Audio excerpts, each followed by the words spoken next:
Bienvenidos a otro episodio de Una Segunda Opinión Femenina, un espacio donde especialistas médicas mujeres hablan de bienestar femenino desde la ciencia y desde la experiencia. El cuerpo está hecho para moverse y a la doc Marce no se le olvida eso. La doc promueve el movimiento porque entiende lo esencial que es para la vida, la vejez y la salud a largo plazo. Además, acompaña procesos integrales para el manejo de la obesidad, consciente de que sus implicaciones en la salud son profundas y mucho más grandes de lo que solemos imaginar. Valerie quiere ayudar a que muchas mujeres aprendan sobre el piso pélvico. Desde la fisioterapia pélvica, trabaja para derribar estereotipos, educar sin tabús y ayudar a las personas a reconectarse con su cuerpo, desde el conocimiento, el respeto y el movimiento consciente. Bienvenidas, doctoras, es un gusto tenerlas acá. Muchas gracias, Meli. Muchas gracias, feliz de compartir este espacio con ustedes. Cuéntenme las dos, ¿qué datos ignoramos sobre la ergonomía y la biomecánica femenina y que son importantes y deberíamos conocer las mujeres? Siempre damos por entendido que somos iguales, ¿cierto? Y que nos comportamos todas iguales. Y eso es completamente falso, pues incluso entre las mismas mujeres tenemos diferencias, ¿cierto? Creo que la parte más importante que difiere entre un hombre y una mujer es la pelvis. La pelvis femenina es una pelvis más abierta, ginecoide tiene su nombre, y eso hace unos cambios biomecánicos súper importantes en todo, en cómo nos sentamos, cómo nos paramos, cómo caminamos, en comparación con la pelvis masculina, que es una pelvis androide, es una pelvis más vertical.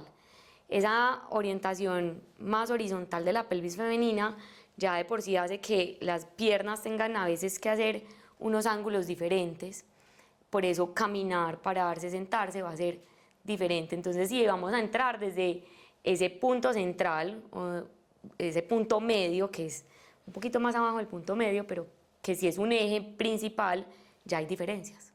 Ya encontramos que hay una diferencia muy grande y que altera incluso la biomecánica de la marcha, de la carrera y de otros movimientos que hacen parte del día a día.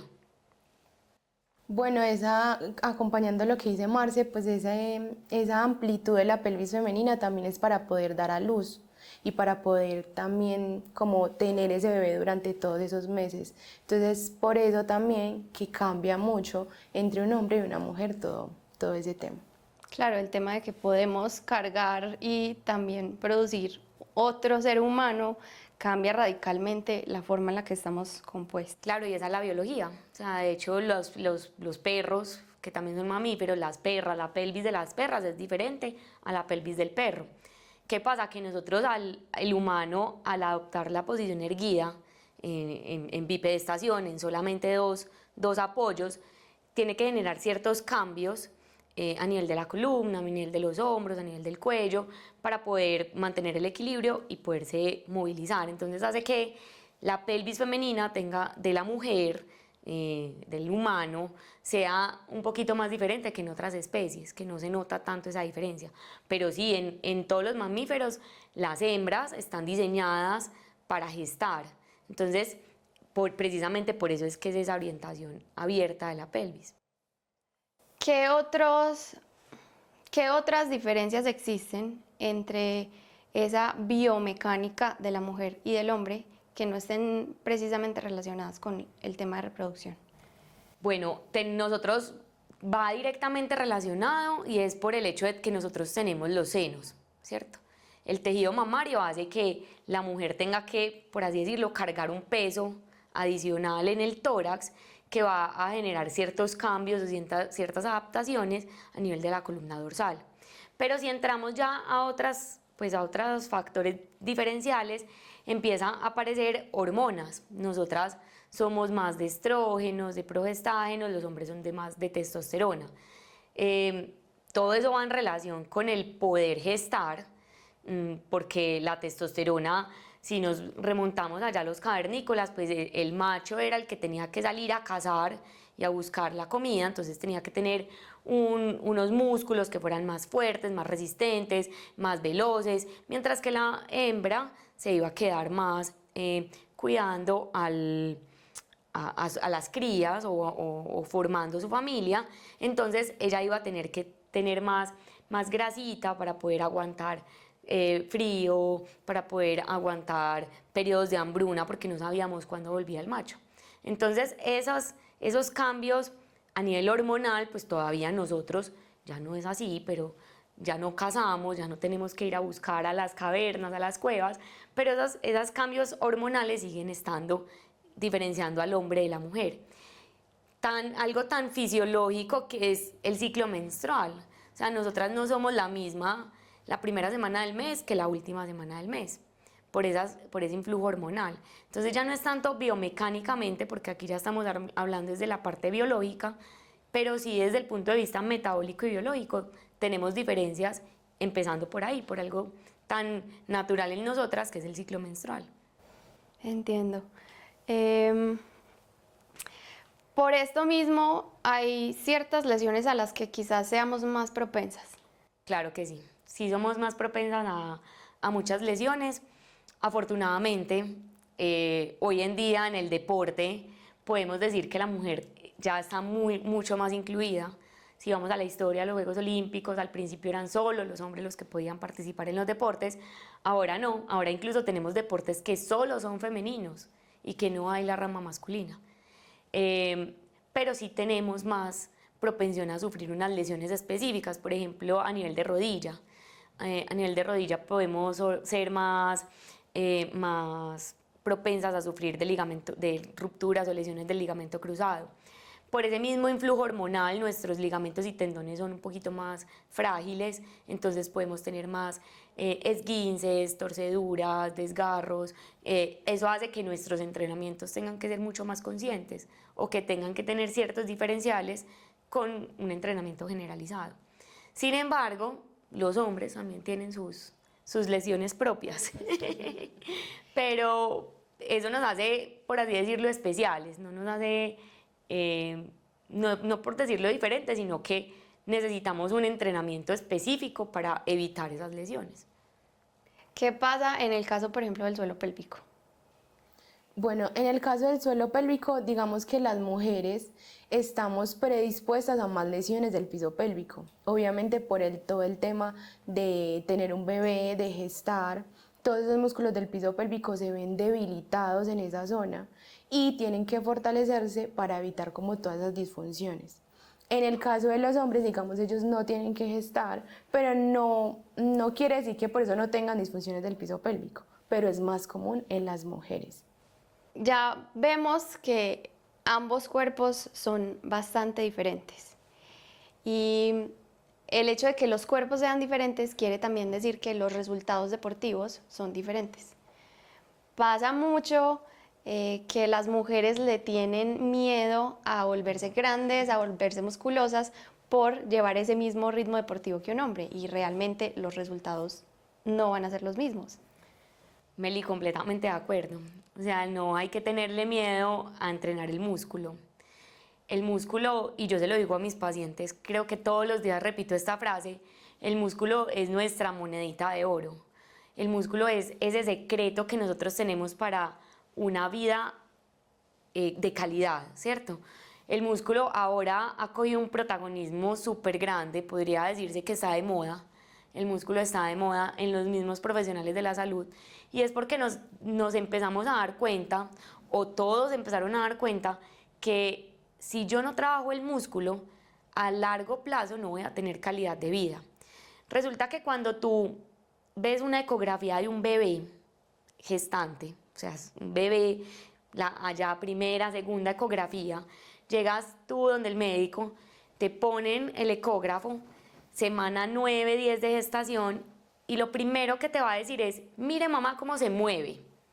Es decir, desde que estamos dentro del útero, lo primero, sí, se forma el corazón empieza a latir, Pero antes de que los riñones estén funcionando, que los pulmones funcionen, que el cerebro tenga todas las funciones cognitivas desarrolladas, que los ojos empiecen a ver, que la lengua empiece a sentir el gusto, que el bebé empiece a sentir el olfato, antes de todo eso ya nos estamos moviendo.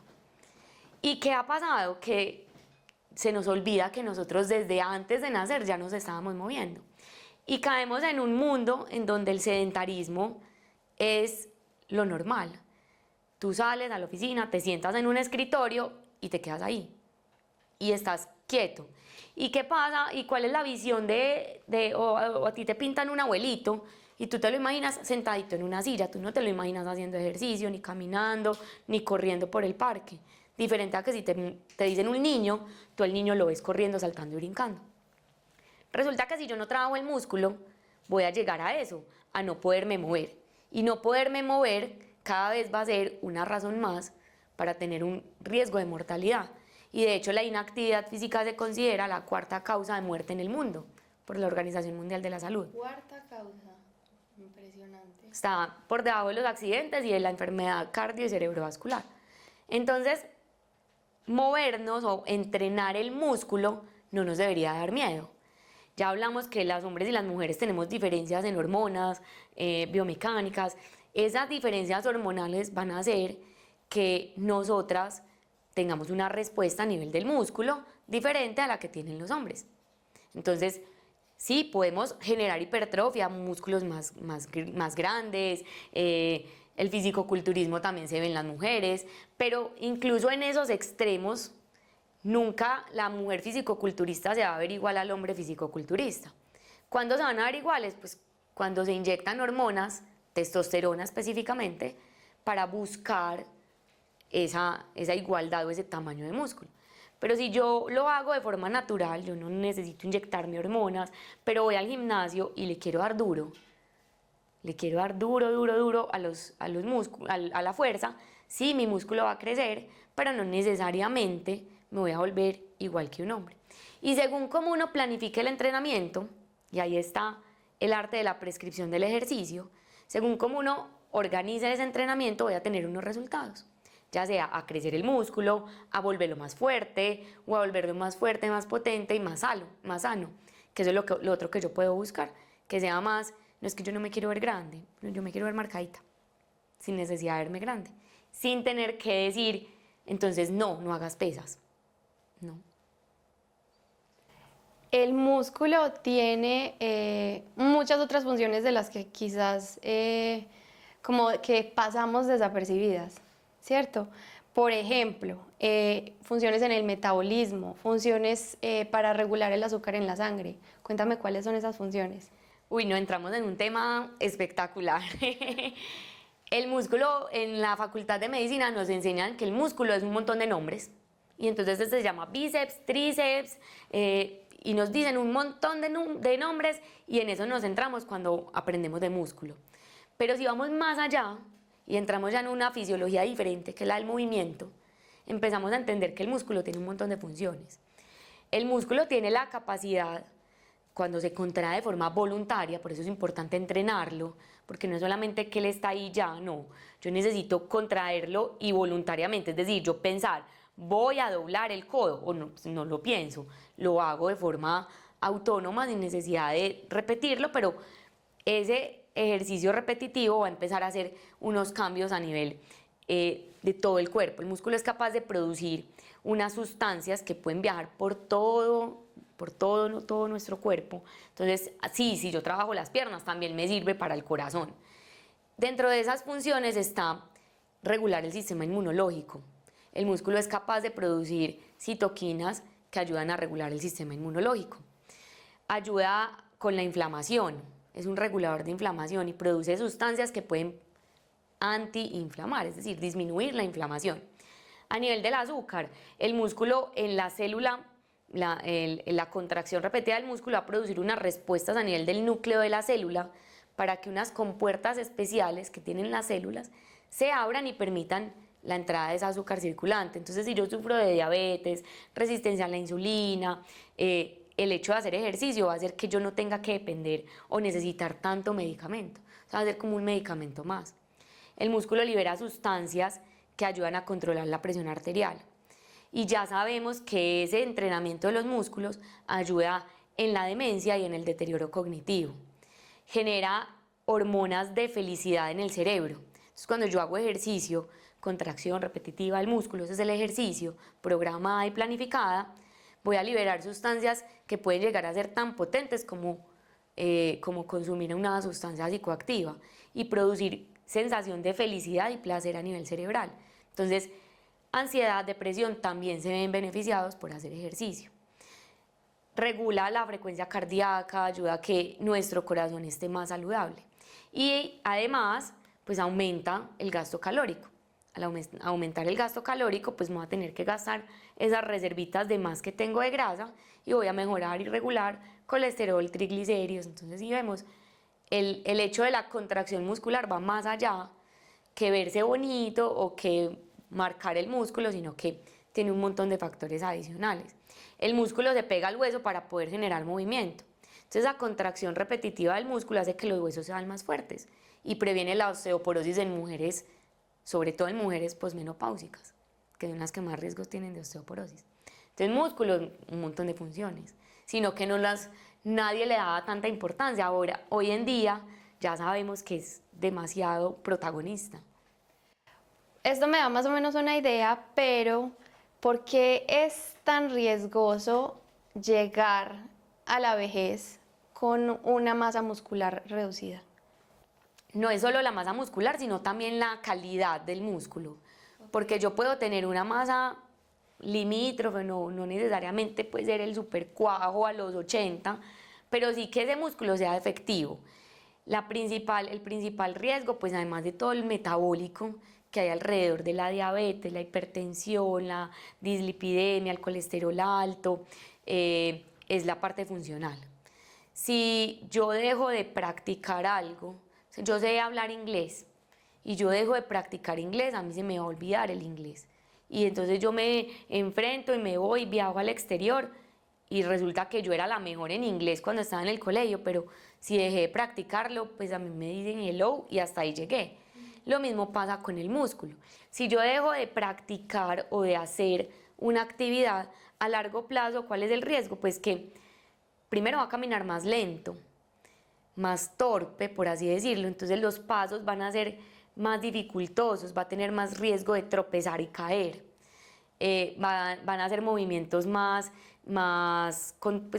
más temor, no voy a ser capaz de subir una escalera, algo tan sencillo como sentarse en el sanitario. Es que, ¿para qué son las sentadillas? Para sentarse. Los sanitarios, pues nosotros acá tenemos los sanitarios más bajitos del mundo, yo creo. Los sanitarios son realmente bajitos, entonces que un anciano pueda llegar a sus 70, 80, 90 años yendo al baño solo, eso es calidad de vida, ¿cierto? Tú quisieras que a los 80 pues no tengas que esperar a que venga tu nieta a limpiarte la cola y ayudarte a parar del baño porque tú no eres capaz de moverte. Entonces el verdadero riesgo es calidad de vida. Caminar, pararme de la cama, ir al baño, levantar la mano para coger algo en la alacena, también es importante. Y todo eso necesita músculos que generen ese movimiento. Si yo dejo de entrenarlos, ese ejercicio va a dejar, pues, o esa función voy a dejar de hacerla. Entonces, por eso se vuelve tan importante entrenar el músculo. Podemos empezar a fortalecer esos músculos y esos huesos a cualquier edad. Podemos empezar a cualquier edad. Realmente el momento para empezar como tal una rutina de ejercicio enfocada hacia la fuerza, por así decirlo, es desde que el niño sea capaz de seguir órdenes. Al principio la manera en la que se entrenan esos músculos son los movimientos autónomos. Y el niño tiene que aprender a sentarse, a sostener la cabeza, sentarse, girarse, pararse y empezar a caminar. Ya eso es entrenamiento para esos músculos. Ya cuando tiene 4 o 5 años que es capaz de ejecutar un seguimiento a órdenes, empezamos con el entrenamiento. En los niños utilizamos técnicas enfocadas en el juego, que no sea obligado sino que sea divertido. Y esa técnica nos va a servir hasta los 12, 13 años más o menos. Pero en alto rendimiento sobre todo y especialmente en deportes de especialización temprana, niños de 7, 8 años ya pueden hacer una rutina de fortalecimiento. Yo nunca en mi vida he hecho ejercicio, pasa, 55 años, nunca en mi vida he hecho ejercicio y ahora sí voy a decidir hacerlo, ya. Hoy no, hay un detonante que me marcó y yo no quiero llegar a la vejez siendo dependiente. Yo o tengo que empezar por X o Y situación. Sí, también se puede. Ahí yo diría que el mejor momento para empezar a entrenar el músculo es ya, ahora, es el mejor momento. No, es que si no empecé a los 20 ya no empecé, no, sí se puede. Ah, no, voy a empezar a los 70, empiece porque el músculo es tan agradecido que va a empezar a ver resultados y que su calidad de vida va a cambiar. Ok. ¿Qué tal el piso pélvico? Bueno, Meli, el piso pélvico también se puede entrenar a cualquier edad. Obviamente, si están pequeños, pues se van a utilizar también otras estrategias para que aprendan a contraer esos músculos. Y ya a medida que vamos creciendo, muchísimo más importante fortalecerlos. Porque también, como decían, esa masa muscular, pues es que el piso pélvico son músculos. O sea, yo siento que las personas lo ven como si fuera, no fuera un músculo, como si fuera algo extra. No es músculo, que igual tiene que entrenar, que igual hay que sacar días en la semana para entrenarlo, que igual también pierde masa muscular, también se ponen hipoactivos y muchísimo más, porque yo siento que esa zona todavía es muy tabú y muchas personas no saben ni siquiera ni tienen la idea que eso por allá se contrae. Me contaste que la razón también por la que estás aquí y te especializaste en lo que te especializaste es buscando de alguna forma romper ese tabú, ¿cierto? Y viendo como esa falta de información que había sobre el piso pélvico. Sí, Meli, la verdad es que hemos mejorado. Yo siento que últimamente la sociedad está más abierta a esos temas, pero la verdad es que todavía falta mucho. Falta mucho conocer sobre toda esa fisiología de la mujer, que la mujer se interese por esa zona genital y bueno, y no llevémosla solamente para términos de reproductividad, de sexualidad, sino también el bienestar. O sea, qué tan chévere yo poder ir al baño y hacer popó todos los días. O qué tan chévere yo sentarme y no sentir dolor cuando hago popó, no sentir que me sangra. O qué tan chévere que yo no tenga que mantenerme todo el tiempo en el baño, sino que verdaderamente vaya en el tiempo que es. O qué tan chévere yo de pronto tener una relación sexual y no que me arda, no sentir como esa zona maluca, por decirlo así. O también qué tan chévere conocer las partes, conocer la fisiología, conocer cómo se contrae, qué es lo normal que yo debo ver para que cuando yo vea algo anormal sepa a quién consultar. Entonces yo estoy en este mundo y la verdad ya estoy hace 4 años más o menos y me alegra poder acompañar a todas las mujeres porque yo en mi consulta veo, pues yo siempre lo que hago en la primera consulta es coger un espejo y mostrarles y decirles, mira, estas son tus partes, para esto funciona esto, se contraen así, míralo, porque es que, como decía Marce, con el bíceps, o sea, tú contraes el bíceps, pero tú puedes ver que se contrae. Tú cuando ves que se contrae tu ano y tu vagina, o sea, no sabes. Entonces es también como que no solo como cuando haya algo malo o cuando algo no esté funcionando bien, sino que tan chévere como poder conocer y aprender esa zona que nos acompaña toda nuestra vida.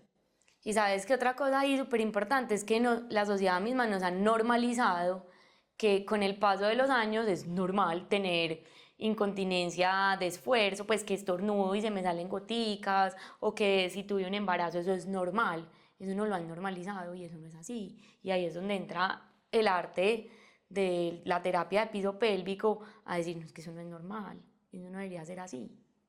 Sí, fuiste exactamente a donde yo iba a ir, que normalizamos todo eso que mencionaste ahí, como esos, digámosle, síntomas, los hemos normalizado mucho. Ya para nosotros es del día a día, puede ser la edad, pero qué bueno que está tomando fuerza como ese reconocimiento de es realmente un problema y lo puedes mejorar tu calidad de vida en ese sentido. Me contabas que en una mujer que hace deporte regularmente, hay ciertos ejercicios, por ejemplo, como los ejercicios de pierna, que pueden contraer los músculos del piso pélvico y que además es muy importante en ese caso estirar. Sí, yo digo que todas las fases del entrenamiento se deben de respetar. El calentamiento, la activación, el estiramiento, volver a la calma. Entre una de ellas está estirar o hacer movilidad después del entrenamiento. Digamos que el piso pélvico no es solamente llevado como a la parte externa de los genitales y a la parte interna, sino que son todas esa serie de músculos que envuelven la cadera, que también hacen parte de esos músculos del piso pélvico. Inclusive toda la zona central, la zona core, también hace parte de esos músculos del piso pélvico.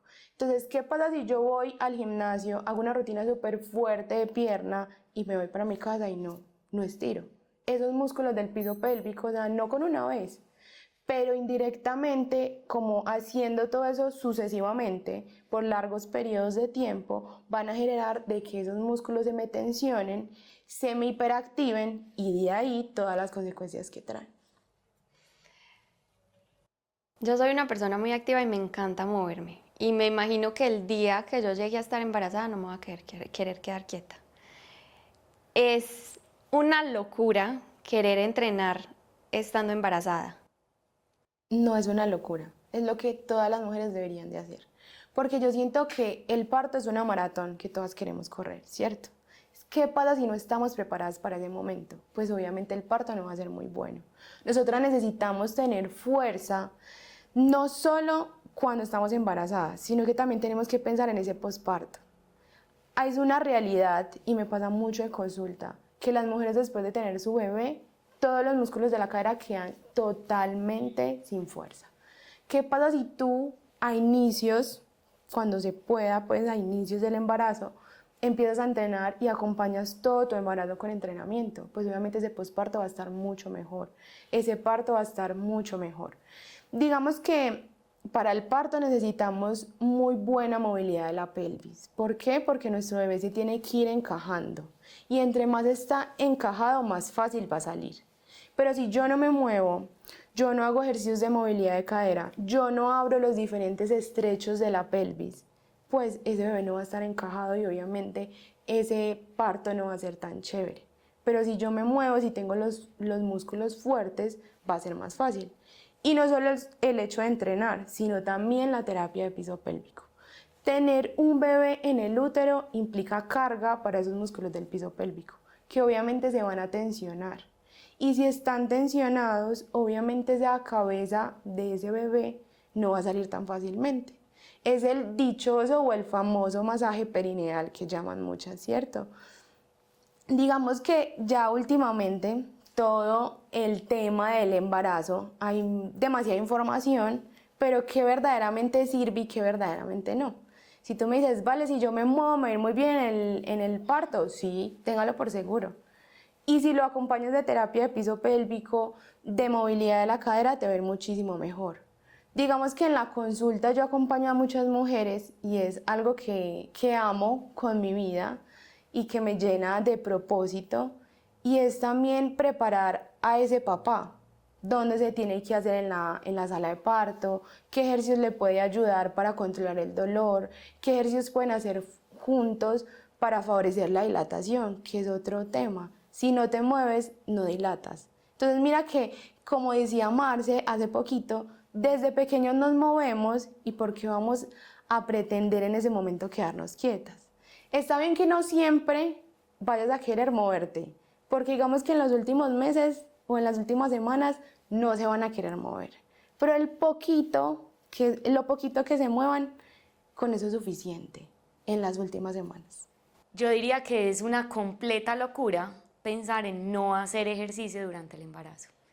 El embarazo simplemente es otro proceso de la vida de la mujer y no es una condición incapacitante y limitante el embarazo como tal. Hay situaciones dentro del embarazo que pueden llevar a que la mujer tenga que suspender la actividad física, pero esas son complicaciones o son situaciones que no hacen parte de lo que se considera normal. Pero un embarazo sano, un embarazo normal, un embarazo de un solo bebé, podría hacer ejercicio antes, durante y después. Entonces es una completa locura pensar que porque estoy en embarazo no me voy a mover. Y como decía Meli, pues sí, moverse va a facilitar y va a preparar a esa maratón que es el trabajo de parto y el parto, pero no solo eso, sino todos los beneficios que tiene el ejercicio en la mamá, y viene relacionado con esa parte metabólica que hablamos ahorita. Disminuye la diabetes gestacional, la enfermedad hipertensiva relacionada con el embarazo, ahí está toda la preeclampsia y la eclampsia, disminuye la ganancia exagerada de peso, disminuye los bebés muy grandes e incluso los bebés muy chiquitos, favorece el parto por vía vaginal, disminuye la incidencia de cesárea y partos instrumentados, mejora la salud mental de la mamá, previene la depresión postparto. Entonces es una completa locura decir que porque estoy en embarazo no me voy a mover. Hay que estar acompañado y asesorado en la medida de lo posible por profesionales expertos en el embarazo, porque sí hay que hacer modificaciones. Si tú me dices pues que eres paracaidista, pues probablemente durante el embarazo no vayamos a poder hacer paracaidismo, pero sí podemos hacer ejercicio, modificado, controlado y supervisado. Ok. ¿Qué tan cierta es la afirmación de que nuestro cuerpo está hecho para tener un parto sin dolor y que hemos hecho la experiencia tan estresante que ese mismo estrés y esa misma tensión es la que nos está generando dolor? Bueno, Meli, yo creo que sí está preparado para dar vida sin dolor. Solo que, digamos que la mujer, por todas las hormonas que secreta, entre ellas la relaxina, ayuda a que todas las articulaciones estén flexibles. Entonces mira que el cuerpo desde el solito ya se abre para permitir que salga el bebé, ¿cierto? Todos los ligamentos de la mujer son más flexibles. Entonces digamos que ahí ya tenemos otra ventaja, ¿cierto? Digamos que como te digo hay mucha información y yo siento también que desde toda esa parte del autoconocimiento hay muchas técnicas de respiración, hay muchas técnicas de meditación, de autoconocimiento que nos pueden ayudar a tener ese parto sin dolor, ¿cierto? Pero cuando se me ponen a sobrellenarse de información es donde se me empiezan a estresar. ¿Qué vale? No sé si de pronto me va a hacer popó en el parto. ¿Qué vale? ¿Cómo voy a quedar después del embarazo? ¿Qué vale? ¿Qué pasa si no sale por parto vaginal y nos toca cesárea? O sea, es como un montón de información. Y el acompañamiento que hace una fisioterapeuta pélvica es solucionar todas esas situaciones de estrés, esas preguntas incómodas que jamás le vas a decir a nadie, pero que cuando estás con tu fisiopélvica sale. Y yo siempre las veo en la primera cita de terapia de piso pélvico como, ay, que me van a revisar, me siento rara, pero ya después a medida que van teniendo las terapias, van y se relajan y dicen, ya me siento preparada. Entonces yo digo que no tener dolor o no tener estrés en ese momento implica acompañarse de profesionales que acompañen, ¿cierto? Digamos que ya hay muchos métodos para ayudar a controlar el dolor en el parto. Uno de ellos son los medicamentos, que se llama epidural, y hay una epidural que uno se puede mover, otra epidural que no se puede mover en caso de que las mamás quieran. O también está el otro lado de mamás que no se ponen nada porque quieren sentir como toda esa experiencia del parto. Entonces digamos, Meli, que el cuerpo está hecho para dar vida. Solamente hay unas ayuditas extras que uno le puede dar. Hacer la afirmación de tener un parto sin dolor, eso es una afirmación demasiado, yo diría que efímera, ¿cierto? ¿En qué sentido? En que el dolor es una percepción subjetiva. Tú no sientes lo mismo que nosotras sentimos ante exactamente el mismo estímulo, ¿cierto? Si yo llego y cojo y aprieto acá, yo voy a sentir de una forma, y si hago la misma presión en tu dedo, tú vas a sentir de otra forma y Vale va a sentir de otra forma, porque el dolor es una percepción subjetiva. Hay posibilidad de transitar un trabajo de parto y llegar al término siendo una experiencia positiva y no negativa. Tal vez ahí sí podríamos decir sí. Entre otras cosas porque las hormonas que la mamá produce durante el trabajo de parto, está la oxitocina, un montón de adrenalina, todo eso va a llevar a que la experiencia, si fue positiva, así haya sido dolorosa, porque las contracciones son dolorosas, el recuerdo de esa experiencia hace que sea diferente a si fue una experiencia traumática. Cuando la experiencia es traumática, va a recordar más el dolor, la molestia, la dificultad, mientras que si es una experiencia positiva, una experiencia como esa mujer se la soñó, va a hacer que el recuerdo no sea doloroso, sino un recuerdo sin dolor. Entonces, ahí podríamos decir que el parto puede ser sin dolor, no por la sensación como tal del dolor, sino por el recuerdo de la experiencia. Y ahí está acompañarse y llenarse de la información que cada una esté dispuesta a tener. Yo tuve 2 partos, ninguno de los 2 fue vía vaginal por diferentes situaciones, pero son 2 experiencias que fueron positivas, porque estaba acompañada de profesionales que hicieron que, a pesar de ser cesárea, era una experiencia positiva. Entonces, más allá de el término específico, científico y técnico de dolor, va más hacia ese recuerdo y esa experiencia, creería yo. Ok, sí, totalmente cierto. Bueno, doctora, es un placer tenerlas hoy aquí con nosotros. Nos llenaron de información absolutamente valiosa sobre la fisiología de la mujer, que creo que le va a ser muy útil a quienes nos están viendo y escuchando. Y nos veremos en el próximo episodio con más información sobre el bienestar de la mujer.